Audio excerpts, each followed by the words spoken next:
کتنے افسوس کی بات ہے، بعض لوگوں کا جنازہ ہی مسجد پہنچتا ہے، وہ زندگی میں مسجد نہیں آتے، اور بعض عورتوں کو کفن کے ذریعے ہی پردہ کرایا جاتا ہے، زندگی میں وہ پردہ نہیں کرتی۔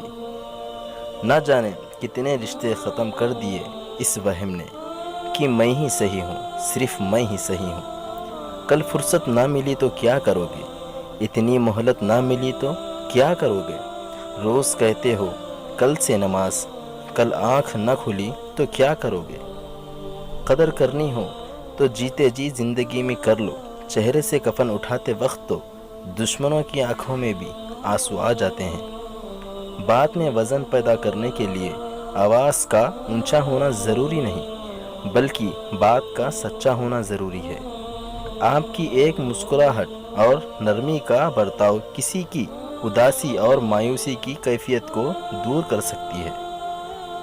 صرف ظاہری صورت دیکھ کر کسی کے بارے میں رائے قیام مت کرو۔ بہتر ہے انسان اگر لباس کی طرح اپنی نیت کو بھی صاف رکھے۔ تلاش اس کو مت کرو جو دنیا میں سب سے زیادہ خوبصورت ہو، بلکہ تلاش اس کو کرو جو آپ کی دنیا خوبصورت بنا دے۔